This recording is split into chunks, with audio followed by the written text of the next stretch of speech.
Here we are. We remain here until the building fills, and then we make our appearances, just at the height of their impatience. Meanwhile, you think about what you'll say. Did you look over the material? All day. Good. I suggest, however, that you listen carefully to the rest of us, so that you get the pointers for your remarks. You'll be last. There we go.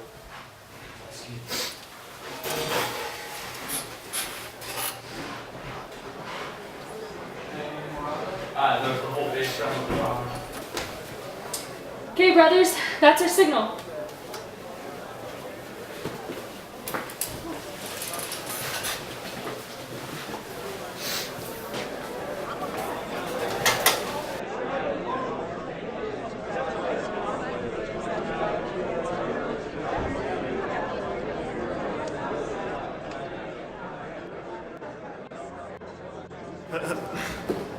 Sorry, folks.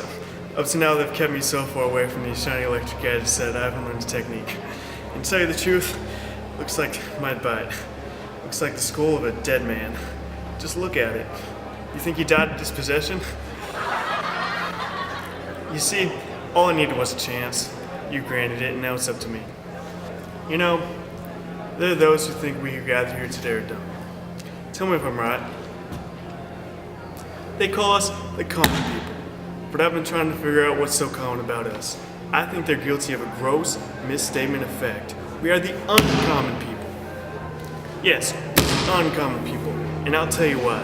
They call us dumb and they treat us dumb. But what do they do with the dumb ones? Think about it. They got a slogan and a policy. It's never give a sucker an even break. Use his empty head for a spittoon and his back for a doormat. Deprive him of his wages, evict him, read his ideas and his hopes and homely aspirations into a tinkling cymbal. Only muffling. Don't let it sound too loud. Give the dumb buddies a soft shoe dance. The big wormy apple. The Chicago getaway. The shoe fly. Don't bother me. And you know what makes us so uncommon? We let them do it. Dispossession. They've tried to dispossess us of our manhood and womanhood, of our childhood and adolescence. Why? They even tried to dispossess us for a dislike of being dispossessed. And I'll tell you something else. If we don't resist, pretty soon they'll succeed. These are the days of dispossession, the season of homelessness, the times of evictions. We'll be dispossessed of the very brains in our heads. And we're so uncommon that we can't even see it. Perhaps we're too polite. Perhaps we don't care to look at unpleasantness. They think we're blind. They've dispossessed us each of one eye from the day we're born. So now we can only see in straight white lines. We're a nation of one-eyed mice. Did you ever see such a sight in your life? Such an uncommon sight. Look at me. I haven't lived here long. Times are hard. I've known despair. I'm from the South. And since coming here, I've known eviction. I've come to distrust the world. But look at me now. Something strange is happening. I'm here before you. I must confess. Careful now. Don't end your usefulness before you've begun. I'm all right. May I confess? You are my friends. It's said that confession is good for the soul. Have I your permission? Silence is consent, so I'll have it out. I'll confess it. Something strange and miraculous and transforming is taking place in me right now. As I stand here before you, I feel suddenly that I've become more human. Not that I've become a man, for I was born a man, but that I've become more human. I feel strong. I feel able to get things done. I feel that I can see sharp and clear and far down the dim corridor of history, and in it I can hear the footsteps of militant fraternity. I feel that here, after a long and desperate and uncommonly blind journey, I have come home. Home! With your eyes upon me, I feel that I have found my true family, my true people, my true country. I'm a new citizen of the country of your vision, a native of your fraternal land. I feel that tonight, in this old arena, the new is being born and the vital old revived. Sisters, brothers, we are the true patriots, the citizens of tomorrow's world. We dispossess no more.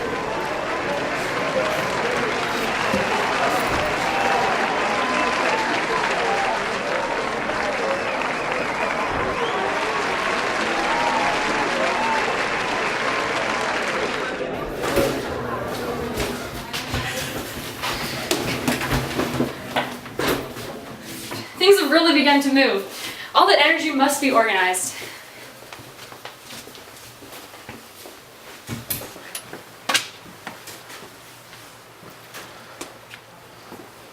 Just listen to them, waiting to be told what to do.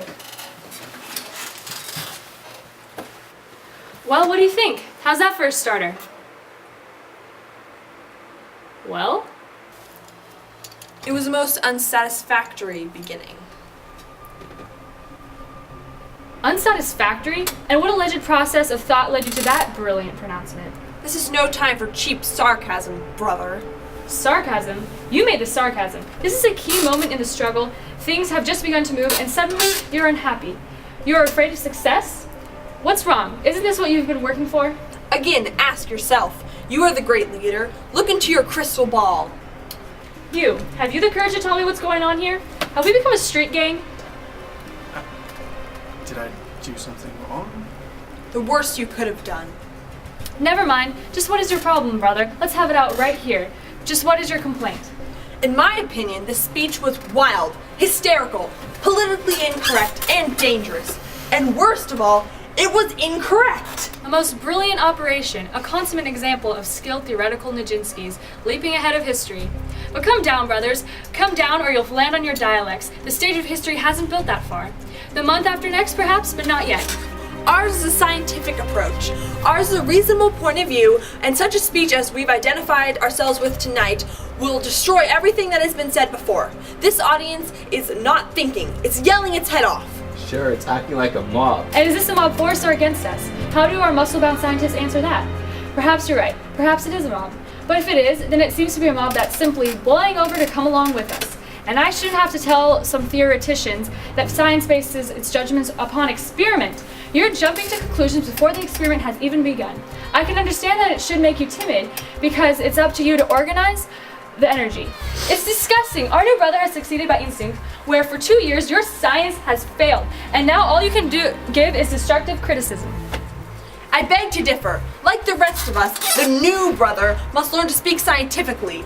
He must be trained. All is not lost. The scientists perceive a possibility. Very well, it has been arranged. For the next few months, our new brother will be training with Brother Hambro. That's right, I meant to tell you later.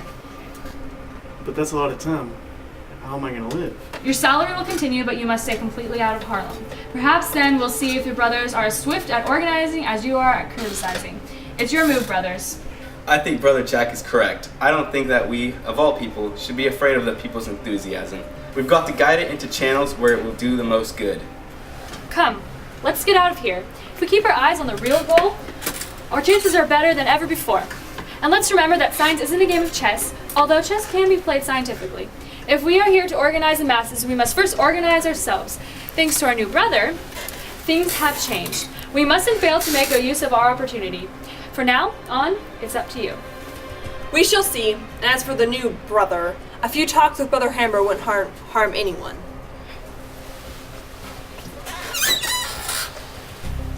Don't worry, you'll find Brother Hambro interesting, and a period of training was inevitable. Your speech tonight was a test which you passed with flying colors, so now you'll be prepared for some real work. Here's the address. See Brother Hambro the first thing in the morning.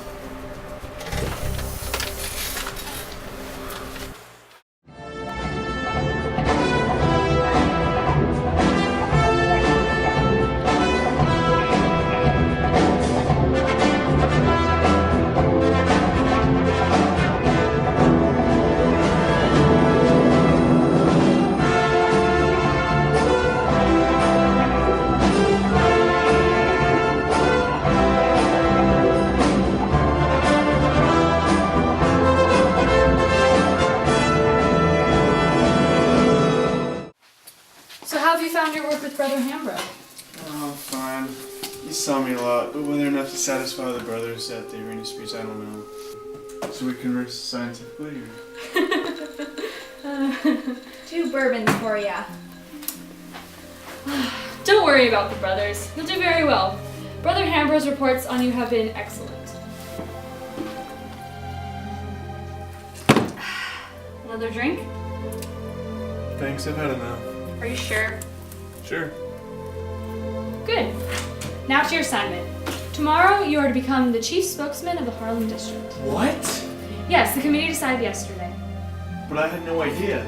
You'll do all right. Now listen, you're to continue what you started at the eviction. Keep them stirred up. Get them active. Get as many people to join as possible. You will be given guidance by some of the older members, but for the time being, you are to see what you can do. You'll have freedom of action, and you will be under strict discipline of the committee. I see.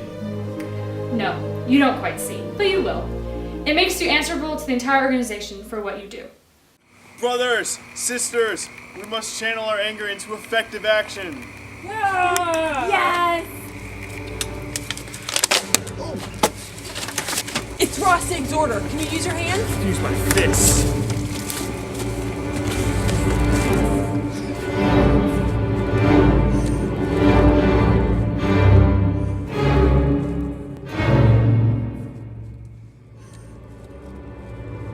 Why are you with them? Leave that shit, man. They sell you out. They enslave us. You forget that? How are you going to be my brother? And you, man, goddamn sly mongoose. Where you think you from going with these white folks? You get from down south. And the white man's foot in your ass all the way to the hip. Why you go over to the enslaver? What kind of education is that? What kind of black man is that who betrays his own mama? Shut up! Shut up! Come on, this guy's crazy! Sure, you go, but not him.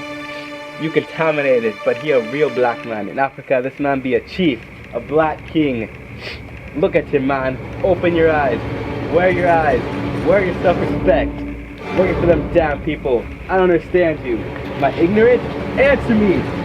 It's 300 years of black blood to build a white man's civilization and want to be wiped out in a minute. Blood calls for blood. You remember that? Ross recognizes that true issues is not afraid to be black, nor is he a traitor for white men. Let's go! That poor misguided son of a bitch. That man's crazy, and he'll run you crazy if you let it. Where'd he get his name? He gave it to himself. Ross is a title of respect in the East. It's a wonder he didn't say something about Ethiopia, stretching her wings. He makes it sound like the hood of a cobra fluttering. I don't know. We'll have to watch him now. Yes, we'd better. He won't stop fighting. And thanks for getting rid of that knife. You didn't have to worry, he wouldn't kill a kid. I don't know. Sometimes I guess a man just has to plunge outside history. What? Plunge outside. Turn his back. Otherwise he might kill somebody. Go nuts.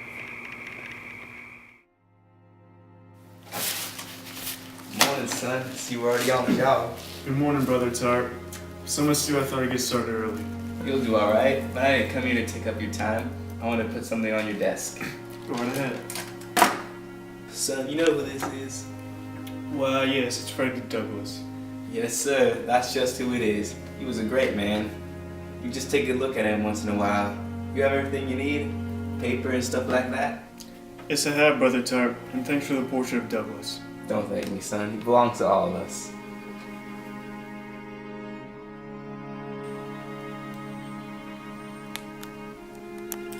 Brother Tart, Brother Tart! What is it, son?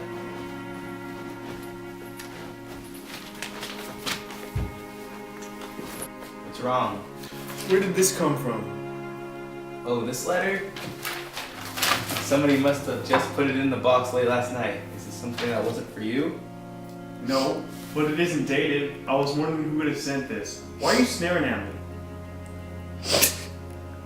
Cause you look like you see your dead granddaddy. You feeling okay? Say, you from down south, ain't you, son? Yes.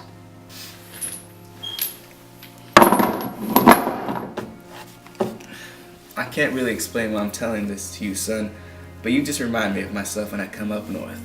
It might not be too noticeable to the untrained eye, but you see this limp I got? I wasn't always lame, and I'm not really now because doctors can't really find anything wrong with my leg. It's the strangest thing. What I mean is, I got this limp from dragging a chain. Show. Nobody knows about me. That's amazing, Brother Tart. We're lucky to be in such an aligned place in such troubled times. What's that? It's my work. Is that your work too? Would you like to see it? One of our members worked for 19 years in the Chang'an. Things that don't make for the brotherhood must be rooted out. If I were you, I'd be very careful about what I say and do, because it is a privilege to belong to such a great cause. Between you and me, brother, there are those amongst us who don't really believe in the brotherhood. Oh? Oh yes, and if I were them, I'd ask myself every day, what am I doing against the brotherhood? You have to be disciplined in both the mind and the body. We have to learn to trust our brothers. After all, didn't they start the brotherhood? Didn't they come and stretch out their hand to us black men and say, we want y'all for our brothers? You know, Brother Estrin, you remind me of myself back in my college days. Brother, I have to ask you to leave. I have performance waiting. Brother, don't forget what I said about that thing on your desk. Things like this don't bring anything good. They ought to keep out of sight.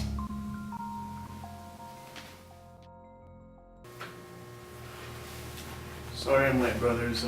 Brother, there seems to be a serious misunderstanding among some of the brothers concerning your work and recent conduct. Brother Restrom brings charges of misconduct from you. Brother Westrom, charges? Have I failed to carry out some directive? If things don't stop going like they have, this brother is going to make a fool out of the entire brotherhood. Be more specific, brother. These are serious charges, and we all know the brother's work has been great. Sure, I'll be specific. This is what I mean. Brothers, this man is an opportunist. I charge this man with using the brotherhood movement to advance his own selfish interests. Brother, we're gonna have to ask you to leave the room while we consider the charges.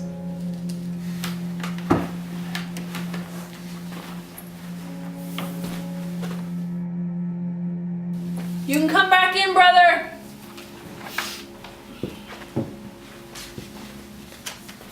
Well, we read the article, and we're happy to report that we found it harmless enough. However, there's going to be some changes in your assignment. What do you mean, changes? The committee has decided to move you downtown to lecture on the woman question. The what? Is this a joke? The woman question. My pamphlet on the woman question in the United States will be your guide. And now, brothers, the meeting is adjourned.